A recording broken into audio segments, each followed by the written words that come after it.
እንደውም ከዛሬ በኋላ በሰበኩበት ሁሉ ለመናገር ነው ቃል የምገባው እግዚአብሔር ቢረዳኝ። እነዚህን 5 ነገሮች በዚህ ዓለም ለማሸነፍ ፓወር የግድ ያስፈልጋል ነው ቀመሩ ይሄ ነው። አሁን የዚህ ዘመን ሰው እና ክርስትና ልገናኝ የሚለው ተፍ ብለህ ሰልፍ ኮንፊደንስ ይኑርህ ነው። በክርስትና ደግሞ ተፍ ብለህ ትሁቱን ነው። የፈለግከውን ነገር ስራ፣ ስለማንም አትጨነቅ፣ ግድ አይኑርህ። እንደዚህ አይነት ነገር ነው የሚሰበከን። እንደሱ የሚባል ነገር የለም። እንደውም የሚባለው 100% ኮንፊደንስ ኔጌቲቭ ኮንፊደንስ ነው ይባላል። ባለስልጣንን ሲሻር መሳደብ እናውቅበታለን ነው ለማለት የፈለግኩት። ሲሾም ትንፍሽ የለም፣ ሲሻር ስለ አፄ ኃይለ ሥላሴ ነውር የሚወራው በደርግ ዘመን ነው። ስለ ደርግ ዘመን የሚወራው ቀጥሎ ባለው ነው። ቀጥሎ ስላለው የሚወራው ቀጥሎ ባለው ነው። ነገ ደግሞ የሚወራው ምን እንደሆነ ያላውቅም። አሁን አንዳንድም የከተማ እናቶች ሊቃጣቸው ጀምሮ ነበር አሉት። ክርስትና ሲያስነሱ ውሃ በፌርሙዝ አሙቀው አምጥተው በዚህ አጥመቁልኝ። ይሄ ቀልድ ይመስላል በእውነቱ ማለት ነውና የእግዚአብሔር ቤተሰቦች ያለ እግዚአብሔር ጉልበት ካለንበት ኃጢአትን መውጣት አንችልም። አንዳንድ ጊዜ ሰይጣን ምን ሊለን ይችላል? አይ እንዲሆኝ ረክሼ ቤተክርስቲያን አልሄድም፣ እንዲሆኝ ረክሼ የጸሎት መጽሐፌን አልነካው፣ እንዲህ ባረኩበት እጄ እንዲህ በልኮ እንደው ይገርማቸዋል እኮ ጸሎተኛ ለመሆን ምን ያስፈልጋል ቢሏቸው አንድ አባት መጸለይ አሏቸው። ጸሎተኛ ለመሆን መፍትሄው ምንድን ነው ንገሩኝ እንጂ መጸለይ ነው። ወደ እግዚአብሔር ቤት ለመምጣት መፍትሄው ምንድን ነው? ወደ እግዚአብሔር ቤት መምጣት በሉ እንጂ ንገሩኝ እንጂ ወደ እግዚአብሔር ቤት ለመምጣት መፍትሄው ምንድን ነው? ጥሩ ሰው ለመሆን መፍትሄው ምንድን ነው? ከነ ክፋታችን መምጣት። ምክንያቱሳ የዮሐንስ ወንጌል ምዕራፍ 7 ላይ ጌታ ምን ብሎ ነግሮና እኔ ውሃ ነኝ። እስኪ ውሃ በሉ። የተጠማ ቢኖር ወደ እኔ ይምጣ ሲል እኔ ምንድን ነኝ ማለቱ ነው። ስለዚህ ወደ ወንዝ የሚሄድ ንጹህ ሰው ነው ያደፈ ሰው ነው? ንገሩኝ። ያደፈ ሰው ነው። እንዲያውም ካደፍን ነው ቤተክርስቲያን መምጣት ያለብን። ልንነጻ ነው የምንመጣው። ውሃ የሚቀዳ የተጠማ ሰው ነው? የጠጥቶ የጨረሰ ሰው ነው? የተጠማ ሰው። እንግዲያውስ ክርስቶስ ለእኛ ለተጠማ ነው ያስፈልገናል። ለደረቀ ዛፍ ውሃ እንደምናጠጣው እንዳይደርቅ እንደምናጠጣው ደረቅ ለሆነችው በረሃ ለሆነችው ነፍሳችን የሕይወት ውሃ ክርስቶስ ያስፈልገናል። ፍሬ ቢስ ለሆነው ቅጠል ብቻ ለሆነው ሰውነታችን የሕይወት ውሃ ክርስቶስ ያስፈልገናል። መምጣት የሚያስፈልገን ለእኛ ነው። ጉልበቴ ሆይ እወድሃለሁ የምንለው በእግዚአብሔር ጉልበት እንጂ ሰው በጥረቱ ብቻ ከኃጢአት ሊወጣ አይችልም። ምዕመናን እንደዛ ነው የምነግራችሁ። ክርስቶስ ካልጠራን በቀር እውርነታችን አይለቀንም። ማርያም መግደላዊት እኮ ጥርጥሩ እንደያዛት እንደው አትክልተኞች ወስደውት ይሆን እዚህ ያለች በኋላዋ ማርያም ብሎ ድምፁን ሲያሰማት ነው ፊቷ የበራላት። መድኃኔዓለም ሲጠራን ነው ልባችን የሚበራው። እንዲጠራን ደግሞ ሁልጊዜ መምጣት አለብን። እሱ ጉልበት ሲወጣን ነው የሚወጣው። ቅዱስ ጴጥሮስ ወደ ውሃው ሲሰጥም አቤቱ እንዳልሰጥም አድነኝ አለው። ጌታ እጁን ሲልክለት ምዝዝ ብሎ ወጣ። ካለንበት ጉድጓድ የምንወጣው እግዚአብሔር ጉልበት ሲሆነን ነው። ጉልበቴ ሆይ እወድሃለሁ የምንለው ከዚህ የተነሳ ነው። የእውቀት ኃይል የሚባል አለ። እስቲ የእውቀት ኃይል በሉ ንገሩኝ እንጂ። ስለዚህ ቅድስና ለሰሩት ለእነ አቡነ ገብረ መንፈስ ቅዱስ ጉልበታቸው ማን ነው? ንገሩኝ እንጂ። አቤት አቡነ ገብረ መንፈስ ቅዱስ 562 ዓመት ምግብ ሳይበሉ ኖረዋል። ውሃ ሳይጠጡ ኖረዋል። እግዚአብሔር አስችሏቸው ነው። ምንም ሳይበድሉ እንደ መልአክ ንጹሕ አእምሮ ነበራቸው እሳቸው። ስለዚህ ምን ብለው ይዘምራሉ? አቤቱ ጉልበቴ ሆይ። ደግሞ እኔና እናንተን የመሰሉ ኃጣንም ደግሞ አለው። ማርያም ግብፃዊት አለች። ኢየሩሳሌም ስትሄድ በግብፅ አመንዝራ ኢየሩሳሌም ስትሄድ ደግሞ የምታመነዝርባቸው ወንዶች ልታገኝ ነው ሄደችው። ሰዎች ኢየሩሳሌም ሊሳለሙ ሲሄዱ መርከቡ ውስጥ መሳፈሪያ ሳንቲም አልያዝኩም፣ ክፈይ፣ አልከፍልም፣ እኔ ከፍላለሁ እንዴ ከፈለክ ከኔ ጋር ተኛ እያለች ሰውነቷን ለመርከብ ዋጋ የምትሸጥ ሰው ነበረች። እሷ ሰው ሁሉ ወደ መቅደሱ ሲገባ ደጅ ላይ ያለ ስዕል ግን እሷን ይገፋት ጀመር በኃይል። ቆማ ስታለቅስ የእመቤታችን ስዕል አየቻት። ወደ መሐሪው ልጅሽ ንገሪልኝ አለች። ከዚያ በኋላ እንድትገባ ተፈቀደላት። ወደ ዮርዳኖስ ማዶ ሂጂ፣ በዚያም ለነፍስሽ ረፍት ታገኛለች። ሄደች። ቤተ መቅደስ ውስጥ ቤተክርስቲያን ለመግባት ቅጥሩን ለመግባት ጉልበት ያልነበራት ግብፃዊቷ ዘማዊቷ ማርያም ክርስቶስ በምሕረት እጁ ከነካት በኋላ ግን ምን ሆነ? ቅዱስ ዞሲማስ ሴት ከመሬት አንድ ክንድ ቆማ ስትጸልይ ነው ያገኘት። እንደዚች ያለች ኃጥአንም አቤቱ ጉልበቴ ሆይ እወድሃለሁ። ሀገርን ከማሸነፍ ልማድን ማሸነፍ ይበልጣል። ክፋትን ቆርጦ መጣል ከባድ ነው። ሰንሰለትስ ወይ ቆርጠው ይጥሉታል፣ ወይ ፈልቅቀው ይጥሉታል፣ ወይም ደግሞ ያሰሩ ሰዎች ተመልሰው በሌላ ቀን ይፈቱታል። የኃጢአት ሰንሰለትን ግን እግዚአብሔር ካረዳን መፍታት አይቻልም። እና ለዚህ ነው ቅዱስ ዳዊት ጉልበቴ ሆይ እወድሃለሁ ያለ። ለንስሐም ጉልበታችን እግዚአብሔር ነው፣ ለንጽህናም ጉልበታችን እግዚአብሔር ነው፣ ለእውቀትም ጉልበት እግዚአብሔር ነው። የእውቀት ኃይል የሚባለው እሱ ነው። እውቀት ባዶውን ሲነገር ኃይል የለውም። አንዳንድ ጊዜ ይህንን እኔም አስባለሁ። እውነት ለመናገር መቼስ ተያይዘን ከምንጠፋ አንዳችን ተናጋሪ አንዳችን ሰሚ እያልን እንተጋገዝ ተብሎ ነው እንጂ እውነት ለመናገር እኔን የመሰለ ሰው እዚህ ቁሞ መስበክ አልነበረበትም። መስበክ ያለባቸው እንደነ ቅዱስ ዮሐንስ አፈወርቅ ያሉ ቅዱሳን መምህራን ነበሩ። ፍጹም አባት ነበር መስበክ የነበረበት። ቅዱስ ባስልዮስ ዘቂሳርያ ሲያስተምር ከአንደበቱ የሚወጣው የእግዚአብሔር ቃል እንደ እሳት ላንቃ እየተቆረጠ በምዕመናን ትከሻ ላይ ሲያርፍ ይታይ ነበር። ቃሉ ከመነገሩ የሰሚዎቹ መለወጥ ይቀድማል። ይሄ የእውቀት ኃይል ነው። እውቀት ኃይል የሚያገኘው አብዝተው ስላጠኑት ብቻ ሳይሆን እግዚአብሔር አብሮ ሲቆም ነው። እና እውነቴን ልንገራችሁ፣ አብዝታችሁ ጸልዩልን፣ ቆመን እንዳናበላሽ እንዳንጠፋም የምንናገረው ኃይልም እየመጣ በእናንተ ላይ እንዲለውጥ ብቻችን እንዳንቆም እግዚአብሔር አብሮን እንዲቆም የእውቀት ኃይል የሚባለው እሱ ነው። ቅዱስ ጎርጎርዮስ ዘኑሲስ የኑሲሱ ጳጳስ ጎርጎርዮስ ሀገረ ስብከት ላይ ሲመደብ ጥቂት ክርስቲያኖችና ብዙ እምነት የሌላቸው ነው የነበሩት። እሱ ካስተማረ በኋላ ደግሞ የማያምኑት ቁጥር የቀድሞዎቹ የክርስቲያኖችን ቁጥር አክሎ ክርስቲያኖች ደግሞ የቀድሞዎችን ኢአማንያን ያህል በዝተው ነበር ይባላል። ብቻውን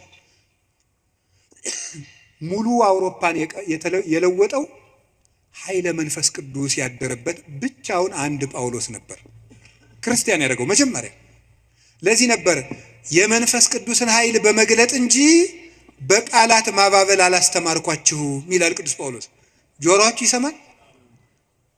የመንፈስ ቅዱስን ኃይል በመግለጥ እንጂ በቃላት ማባበል አላስተማርኳችሁም ያለ ቅዱስ ጳውሎስ። ስለዚህ በእግዚአብሔር ኃይል መጣው እንጂ ቃላትን በማሳመር አልመጣሁም የሚለው ለዚህ ነው። ኃይለ እግዚአብሔር ለእውቀት ያስፈልገዋል። ብቻቸውን ሀገር የሆኑ ሰዎች አሉ፣ ከእውቀታቸው ላይ እግዚአብሔር ቆሞበት። ቅዱስ ዮሐንስ አፈወርቅ ብቻውን ቆስጥንጥንያ ውስጥ የሚያበራው ምሰሶ፣ ቅዱስ ያሬድ ኢትዮጵያዊው ብቻውን የቤተ ክርስቲያን ትጥቅ ሆኖ በየማህሌቱ ብቻውን ቆሞ የኖረው እውቀቱ ውስጥ ኃይል ነበረ። አንቀጸ ብርሃንን እኮ አክሱም ጽዮን ውስጥ ገብቶ ሲጸልይ ቅዱስ ያሬድ ከመሬት አንድ ክንድ አፈፍ ብሎ ቆሞ ነበር። የዚህ ምሰሶ የዚህ ብርሃን የቅዱስ ያሬድ ብርሃን በማህሌቱ ይሄው 1418 ዓመታትን እዚህ ያለውን እዚህ ቤተክርስቲያን ውስጥ የእውቀት ኃይል የተጫነው እውቀት፣ ነጠላ ያልሆነ እውቀት፣ ብልጣብልጥነት የሌለው እውቀት። መማር ማለት ስማርት ቲንኪንግ አይደለም። መማር ማለት ሰው መሆን ነው። ሰው እንድንሆን ጸልዩልኝ። ሁላችንም እግዚአብሔር ሰው ያድርገን እና እንደ ቅዱስ ጳውሎስ ያሉት ብቻቸውን ቆመው ቤተ ክርስቲያን የሆኑት መምህራን አቤቱ ጉልበቴ ሆይ እወድሃለሁ፣ ቢሉት የተገባ ነው። ሌላው የመከራ ኃይል አለ። እስቲ የመከራ ኃይል በሉ። ስንት ኃይል ነገርኳችሁ? ምንድን? አይ ተመስገን እንደው በሉ። እሺ የሥነ ምግባር ኃይል በሉ። ሌላስ? የእውቀት ኃይል። ሌላስ? አቤት የመከራ ኃይል። እሺ የሥነ ምግባር ኃይል። ከዚያ በፊት ምን ብያችሁ ነበር? የአርአያነት ኃይል የሚባለው ይሄ ሞራል የሚባለው እሱ በሁለት ተከፍሎ ስነ ምግባርና አርአያነትና ንስሐ ብለን ከፍለናል። ቀጥሎ የእውቀት ኃይል ብዬ ነገርኳችሁ። ሶስተኛ አሁን የምነግራችሁ ደግሞ የምንድን ነው? የመከራ ኃይል ነው። የመከራ ኃይል የሚባለው ጉልበቴ ሆይ እወድሃለሁ ያለው አሁን ቅዱስ ዳዊት አሸንፏል። ዘመኑን በሙሉ ጠላቶችን አሸንፏል። ያሸነፈ ግን በውጊያ ሳይሆን በምንድን ነው? በመከራ ነው ያሸነፈው። ይገርማችኋል። በመከራ ማሸነፍ ከዚህ ዓለም ሎጂክ የራቀ ነው። በዚህ ዓለም ለማሸነፍ ፓወር የግድ ያስፈልጋል ነው ቀመሩ። ይሄ ነው። አሁን የዚህ ዘመን ሰው እና ክርስትና ልገናኝ ብለው ተፍ ብለህ ሰልፍ ኮንፊደንስ ይኑርህ ነው። በክርስትና ደግሞ ተፍ ብለህ ትሁቱን ነው። ስለዚህ ነገሩ ወዲያና ወዲህ ነው። ከብቷችኋል አይደለም? ትሁት የሆነ ከፍ ይላል ነው። አሁን ደግሞ ራስህን ከፍ አድርግ፣ አትጣል ነው። እንደዚህ ነው። ማስታወቂያ ስራ፣ ገንባ፣ ራስህን አስታውቅ በደንብ። እንደዚህ ነው። የፈለግከውን ነገር ስራ፣ ስለማንም አትጨነቅ፣ ግድ አይኑርህ። እንደዚህ አይነት ነገር ነው የሚሰበከን። እንደሱ የሚባል ነገር የለም።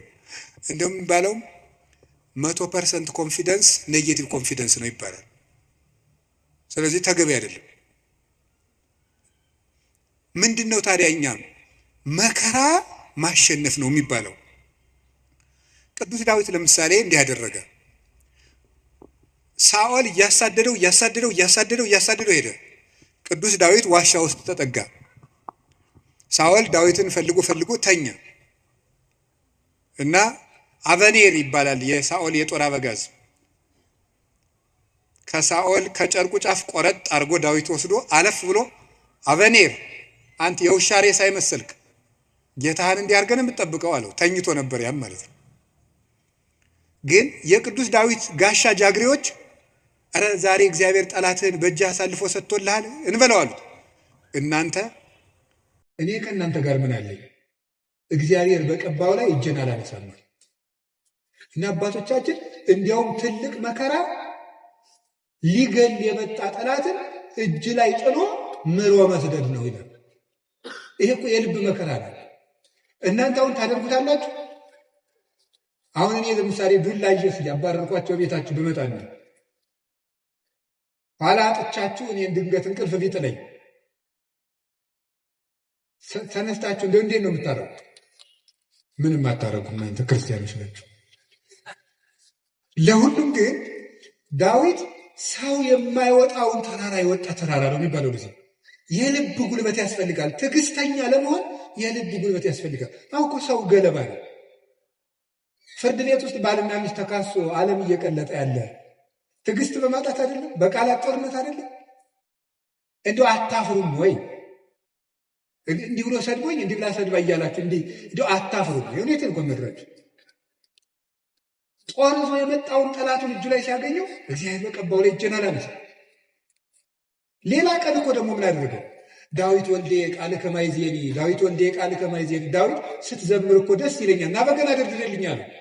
የዋሁ ዳዊት በገና ሊደረድር ሲሄድ ጦሩን ሳኦል ይዞ ሲወረውርበት አድነን እግዚኦም ብእሲኩ፣ አቤቱ ከክፉ ሰው አድነኝ ሲል ጦሩ ብዳ ከግድግዳው ላይ ተተከለች። ያንን ደግሞ መልሶ ሌላ ቀን ፈልጎ አገኘ። አሁንም ሳይገለው ጥሎት ሄደ። ዳዊት ሳኦል እየፈለገው ሄደ። ዳዊት ግን ይላል ለእድሙ ድህር የሆኑ ጸላይቴ፣ ጠላቶች ወደ ኋላቸው ይመለሱ ይላል። ሳኦል መንገድ ጠፍቶት ተመለሰ። ደክሞ ማሸነፍ የእግዚአብሔራዊነት ነው። ከዛ ምን አደረገ? ጎልያድ በመጣ ጊዜ ዳዊት በሰይፍ ነው ያሸነፈ በጠጠር? እስኪ ንገሩኝ።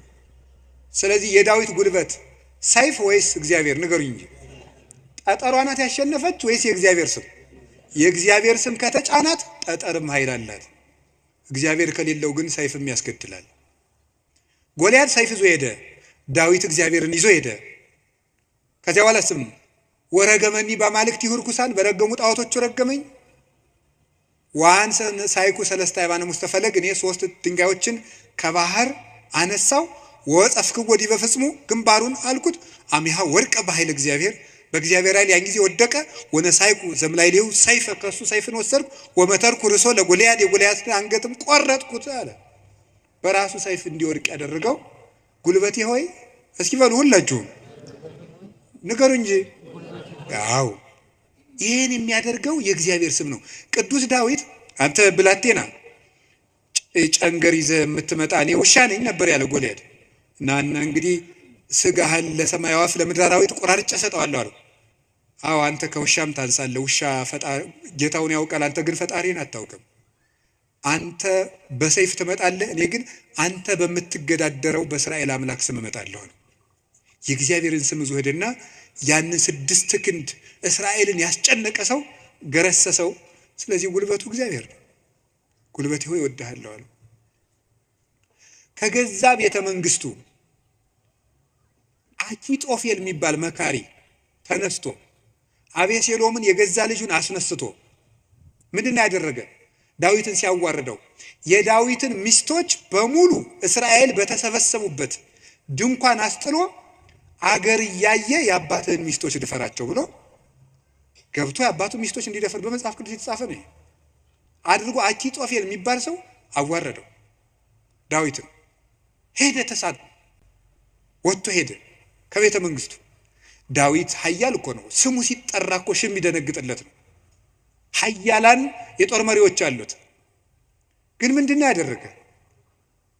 እግዚኦ ሚበዙ ለይሳቅዩን ብዙሃን ቆሙ ላይሌ ብዙሃን ይቤልዋ ለነፍሴ እያድህነኪ አምላክኪ አንተስ እግዚኦ ምስካዬ አንተ። አቤቱ የሚያስጨንቁኝ ምንኛ በዙ፣ ብዙዎች በእኔ ላይ በጠላትነት ቆመዋል። ሰውነቴንም የሚያድንሽ የለም ይሏታል። አቤቱ አንተ ግን መጠጊያዬ ነህ፣ ከራሴ ላይ በላይ ያለ ዘውድም አንተ ነህ እያለ በልቡ ተንበልብሎ ካሸዋ ላይ ወድቆ ያለቅስ ነበር። የዚያ ጊዜ አኪጦፌል ይገርማችኋል አገሩ ገብቶ ዳዊት ከተመለሰ አይምረኝም ብሎ በገዛ እጁ ታንቆ ሞተ።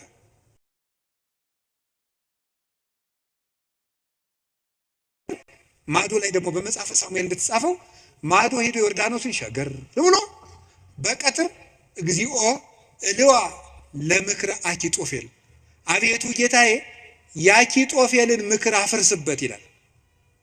በዳዊት ሞት እየተመከረ ዳዊት ምን ያደርጋል? አቤቱ የአኪጦፌልን ምክር አፍርስበት ይላል። የመከረበትን ሰውዬ ሄዶ እንዳያስረው ተሰዷል። ጉልበት የለውም ዳዊት፣ ሰራዊት አልቆበታል። ስለዚህ ምን አደረገ? አንድ ጉልበት አለው፣ እግዚአብሔር ነው። የአኪጦፌልን ምክር አፍርስበት አለው። አኪጦፌል ምን አደረገ? መላው አእላፈ እስራኤል ሰብስብ፣ የዳዊትን ሚስቶች በአደባባይ አስነውራቸው። የዚያን ጊዜ ዳዊት እንደተዋረደ ቀን እንደጣለው የእስራኤል ሰዎች ያውቃሉ። ያን ጊዜ ዳዊትን ተከትለን ሄደን እንግደለዋል፣ የአባትህን አንገትም ቆርጬ አመጣልሃለሁ ብሎ መከረ። እንዲህ ብሎ ሲመክር ዳዊት ምን አለ? አቤቱ የአኪጦፌልን ምክር አፈርስበት ሲል ምን አለ? እግዚአብሔር በጠላቱ በአቤሴሎም ላይ የምክር ጥርጥር አሳደረ። አይ የአንድ ሰው ምክር አይመቃም፣ ሌላ ሰው ምክርን ጨምር የተባለ አለና የዳዊት የቀድሞ አማካሪ የነበረ ኩሲ የሚባል ሰው ነበረ። ሽማግሌውን ኩሲንም እስኪን ጠይቀዋል። ኩሲ እንደምን አለ? ደህና ነኝ። ምን ነው ቀድሞ ስታማክረው የነበረው ዳዊት ሲሰደድ እዚህ ቀረ? እኔ ምን ጊዜ የማማክር እግዚአብሔር የቀባውን አለው። ውስጡ ቅኔ ነው። ቅኔው ምንድን ነው? አሁንም እኮ የማን አማካሪ ነኝ እያለው ነው። አንተንማ እግዚአብሔር አልቀባም እያለው ነው። አሁንም የእሱ ነኝ እያለው ነው። ለእሱ ግን የመሰለው ምን እያለው ነው? አንተን ከሾመ ያንተ አማካሪ ሆናለሁ እያለው መስሎታል። እሳ ምን አደረገው? አኪጦፌል ምን ብሎ መከረ? አኪጦፌል እንዲህ ብሎ መክሯል። አንተ ምን ትላለህ? አኪጦፌል ቶሎ ብለን ዳዊትን እንግደለው አለ። አንተሳ ምን ትላለህ አለው። ዳዊት ምን እያለ ነው? አቤቱ የአኪጦፌልን ምክር ተናገሩ እንጂ አፍርስበት በሉ እንጂ እያለ ያለቅሳል። ኩሲ መጣና ምን አደረገ? አይ እቺ ምክር አንዲት ናት፣ አንድ ምክርማ አይረባም፣ ከገሌ ምክር የገሌ ምክር ይሻላል ተብሎ የቤተ መንግስት ምክር የአንዱ ምክር ተመርጦ ነው እንጂ የአንድ ሰው ምክርማ አይረባም። ስለዚህ ምክር ይመከር፣ ቆይ ውለን እንደር። አባትህ ዳዊትን ታውቀዋለህ፣ ኃያል ነው። እነ አበጋዞቹ እነ ኢዮአብም ኃያላን ናቸው። አሁን ሂደን ይፍጀን እንዴ? ነገር ግን መላው አእላፈ እስራኤል ገና ይሰብሰቡ፣ ምክርም አበርክተን እንምከር። ከዚያ በኋላ ህዝቡን ከሰበሰብን በኋላ ዳዊትን ከተራራ ላይ ያገኘነው እንደሆነ አውርደን ከውሃው እንመጠብጠዋለን፣ ሜዳ ላይ ያገኘነው እንደሆነ እንደ በረዶ እንወርድበታለን። ይሄ ነው እንጂ አሁንም ሄደን እንፈጅ ብለህ ነው አለው። እሺ እንግዲያስ ያንተ ምክር ይሻላል አለው። በጎን ምን አደረገ? ኩሲ ዳዊትን በዚህ ባጠገብ አትደር፣ ዮርዳኖስን ተሻገር፣ ሊገልህ ሊመጣ ነው አለ። ዳዊት ይህን ሰምቶ ተሻግሮ ሄደ። ከዚህ በኋላ ምን አደረገ? ተሻግሮ ከሄደም በኋላ አቤሴሎም እሱ አባቱን ተከትሎ ሊገል በሰረገላ ሆኖ በጫካው ውስጥ እያሰገረ ፈረስ ሲሄድ ጸጉሩን አሳድጎ ስለነበረ ጸጉሩ ከዛፍ ላይ ተንጠለጠለና ሞተ። ዳዊት ግን ፈረስ ላይ አልወጣ፣ ምክር አላማከረ። አቤቱ የአኪጦፌልን ምክር አፍርስበት እንዳለ የክፎችን ምክር አፍርሶ ዳዊትን ስለታደገው አቤቱ ጉልበቴ ሆይ ሙሉት እናንተ እወድሃለሁ ያለው ስለዚህ ነው። እግዚአብሔርን መውደድ እንዲህ ያለ ጉልበት ይሰጣል። ሲሰድበው እንኳን ሳሚ ወልደየራ የሚባል አንተ የውሻ ሬሳ ሳይመስልክ፣ መቼም ሰው የዚህ ዘመንም ሰው እንኳን እንደዛ ሳይመስል አይቀርም። አሽቃባጭነት ይበዛዋል። ማለት ምን ማለት ነው? ሁላችሁንም አይደለም፣ እነማንም እንደሆነም አላውቅም። ዞሮ ዞሮ ግን ባለስልጣንን ሲሻር መሳደብ እናውቅበታለን ነው ለማለት የፈለኩት። ሲሾም ትንፍሽ የለም፣ ሲሻር ስለ አፄ ኃይለ ሥላሴ ነውር የሚወራው በደርግ ዘመን ነው። ስለ ደርግ ዘመን የሚወራው ቀጥሎ ባለው ነው። ቀጥሎ ስላለው የሚወራው ቀጥሎ ባለው ነው።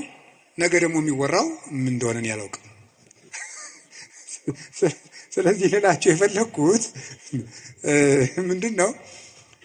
ቀን ሲጥለው ጎበዝ ሰውን የተሾመም ቢሻር ያጣም ቢያገኝ ከእውነት ጋር ቁሙ እንጂ ሰውን ቀንጥሎታል ብላችሁ አትሾም። እንዴው ለስጋም ተመልሶ ሊመጣ ይችላል። አጉል ነው፣ ተመልሶ ሊሾም ይችላል። ለነፍስ ግን ሰውን ቀንጥለው ምን ይላል ሰሎሞን? ቀን የሚያመጣውን አታውቅምና በጠላት ውድቀት ደስ አይበልህ ይላል። ስለዚህ ሳሚ የሚባለው አንተ የውሻ ሬሳ የመሰልክ ጭንጋፍ አለው ዳዊትን ያህል ጌታ ያን ከፍ ያለ ሰማይ እነ አቢሳ የሚባለው የእህቱ ልጅ ይሄ የውሻ ሬሳ የመሰለ አንገቱን ልቁረጠው አለ። ተው እግዚአብሔር ሰደበው ብሎት ነው አለ። እግዚአብሔር ሰደበው ብሎት ነው። ይሄ ስድብ የሚያመጣውን ዋጋ አታውቅም አለው። ዳዊትም ጠላቶቹ ሁሉ ጠፍተው መልሰው ዘመኑ ተመልሶለት ቤተ መንግስቱ ገብቶ ፈጣሪውን አገልግሎ ዘመነ ቅዱሳንን ተጉዞ የእግዚአብሔርን ረፍት አረፈ። አቤቱ ጉልበቴ ሆይ እወድሃለሁ ያለው ደካማ እንባው ጦር የተሸከሙ ጠላቶችን ድል ስለነሳችለት ነው። አሁንም ጉልበት እግዚአብሔር ጉልበታችን ነው ማለት ባጭር ቃል ለመጠቅለል አንድ እግዚአብሔር ጉልበታችን ነው ማለት ከኛ ዕውቀት ውጭ የሆነ ነገርን እግዚአብሔር ያደርግልናል። አንድ ከኛ ዕውቀት ውጭ የሆነ ነገር ነው። ለምሳሌ አንድ ሰው ትዝ ይለኛል፣ እናቱ ታመው እንደ የሰማህ እንደሆነ እንዳትቀየመኝ አደራን ጸበል ይጠመቁ ስንለው በጣም የተማረ ሰው ነው። በጣም ቆይ ጸበሉን የውሃው አይነት ከደማቸው ጋር ማች እንደማድረግና ለማድረጉን መመርመር አለብን። ትንሽ ፈገግ ያሰኛል። እና ይሄ ፈጽሞ አሁን አንዳንድም የከተማ እናቶች ሊቃጣቸው ጀምሮ ነበር አሉት። ክርስትና ሲያስነሱ ውሃ በፌርሙዝ አሙቀው አምጥተው በዚህ አጥመቁልኝ። ይሄ ቀልድ ይመስላል በእውነቱ ማለት ነው። እና ቆይ ክርስትና ሲነሳ ልጄን ይበርደዋል ብላችሁ ታስባላችሁ እናቶች? እንደዛ ካሰባችሁ ሞታችኋል በሉት። ሰውም አይደላችሁ። ክርስቶስን እየለበሰ እኮ ነው። እንዴት ይበርደዋል? ሰው ሲጠመቅ ክርስቶስን ነው የሚለብሰው።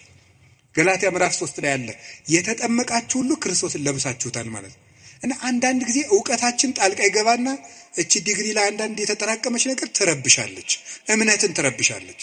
እሱን ተውትና እግዚአብሔር ከዕውቀት በላይ ይሰራል። እስኪ በሉላችሁ፣ ከምን በላይ ይሰራል? ከዕውቀት በላይ ይሰራል። ከኛ አቅም በላይ ያለው በእግዚአብሔር ይከናወናል። አቤቱ ጉልበቴ እወድሃለሁ የተባለው እሱ ነው። አንደኛ መጠጊያ ማለት ነው። ሁለተኛ እግዚአብሔር ከኔ አቅም በላይ የሆነውን ከተፈጥሮ ሕግ በላይ የሆነውን ነገር እሱ ይፈጽመዋል። ሶስተኛ ደግሞ የማረባ ሰው በሆንም እንኳን እግዚአብሔር እጁ ከያዘኝ ግን ትልቅ ሰው ሆናለሁ ማለት ነው። እግዚአብሔር ጉልበት ሲሆነው ውሃ ይገባና ምን ይሆናል? ጸበል። አፈር ይገባና ምን ይሆናል? እምነት። እግዚአብሔር ጉልበት ሲሰጣት የ15 ዓመት ልጅ ማንን መሸከም ትችላለች? ድንግል ማርያም እግዚአብሔርን ተሸከመችው። እግዚአብሔር ጉልበት ነው። እሱ ጉልበት ባይሆን እሳትን ማን ይታቀፋል? ማንም። እግዚአብሔር ጉልበት ሲሆን እሱን እንኳን እንችለዋለን።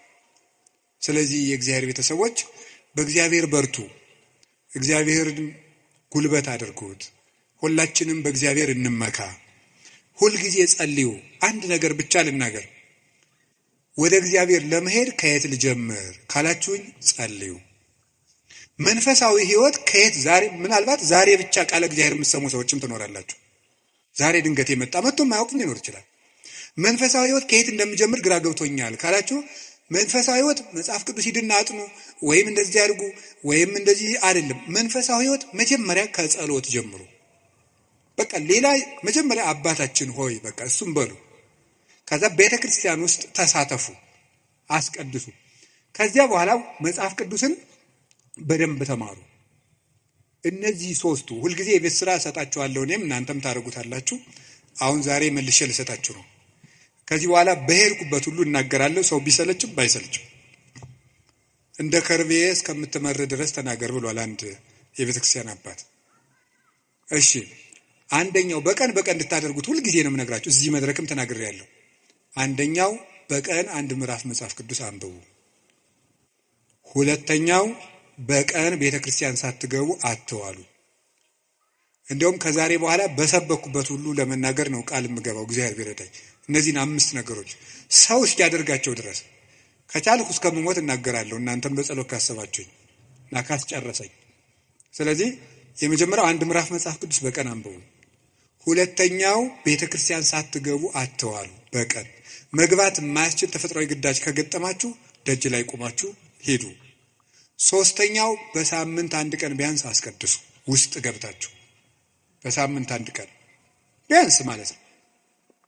አራተኛው ንስሐ ግቡ። ንስሐ ግቡ። ንስሐ እንዲያውም ምንድን ነው የምትባለው? ሌላኛይቱ ከእግዚአብሔር የተሰጠችን ልደት ናት የሚባለው። አንድ ልደት ከእናት አባት ተወልደናል። ሌላ ልደት ደግሞ በጥምቀት እንደገና እሷ ስትደበዝዝ ደግሞ እግዚአብሔር በንስሐ ልደትን ሰጠ። አዳም ከሔዋን እሱን የመሰለ ልጅ እንደወለደ ይላል አረጋዊ መንፈሳዊ የተባለ ልጅ። አዳም ሔዋን ከምትባል ሚስቱ እሱን የመሰለ ልጅ እንደወለደ ክርስቶስ ከንስሐ ማኅፀን እሱን የመሰሉ ልጆችን ይወልዳል። ደስ አይላችሁም? እዚያ ንስሐ ማኅፀን ውስጥ ገብተን እንደገና ክርስቶስን የመምሰል አባታችን እግዚአብሔርን የመምሰል እድል አለን። እሱ የመንፈስ ቅዱስ ጉልበት ስለሆነ አቤቱ ጉልበቴ ሆይ እወድሃለሁ እንድንል የፈለግኩት። ንስሐ ግቡ። የመጨረሻው ጸልዩ። ሳትጸልዩ አትብሉ። ሳትጸልዩ እቤት አትውጡ። ብትችሉ ስግደት ስገዱ። ጥቂት ስገዱ። ትንሽ ከቻላችሁ 41 ካቃታችሁ 21 ካቃታችሁ 7 ካልሆነም 3። ይኸውላችሁ እኛ ለእግዚአብሔር ስንሰግድ ሰይጣን ከኛ እግር ይወድቃል። ሰው ለእግዚአብሔር ሲንበረከክ የሚያንበረክኩት ከሱ ስር ይንበረከካሉ። ዳዊት ለእግዚአብሔር ይንበረከካል፣ እግዚአብሔር የዳዊትን ጠላቶች ለዳዊት ያንበረክካል። ቀመሩ ይሄ ነው። እኛ ለእግዚአብሔር እንንበረከክ፣ የሚያንበረክኩንን አጋንንት ደግሞ እግዚአብሔር ያንበረክካቸዋል። ሰው ለእግዚአብሔር ሲንበረከክ ትልቅ ነገር ነው። ስለዚህ ጥቂት ስግደት በቀን ስገዱ፣ ጸልዩ፣ ጸሎት አታቋርጡ። ለጸሎታችሁ ደግሞ ቀመር አታብጁለት። ማለት ምን ማለት ነው? ዛሬ ንጹህ ነኝ ልጸልይ፣ ዛሬ ረክሻለሁ አልጸልይም። በቃ ሁል ጊዜ ዝም ብላችሁ ጸልዩ፣ ሁል ጊዜ ጸልዩ። ይህን ያደረግን እንደሆነ እግዚአብሔር ጉልበት ይሆነናል ልላችሁ ፈልጌ ነው። መድኃኔዓለም ለሁላችንም ጉልበት ይሆነን። የትንሣኤውን ብርሃን ለሀገራችን ያብራልን። የጨለመብንን ነገር ሁሉ በትንሣኤው ብርሃን ያርቅልን። ለተጨነቁ ሁሉ መድኃኔዓለም ሰላምን ይስጥልን። አቤቱ ጉልበቴ ሆይ እወድሃለሁ። ወስብሐት ለእግዚአብሔር።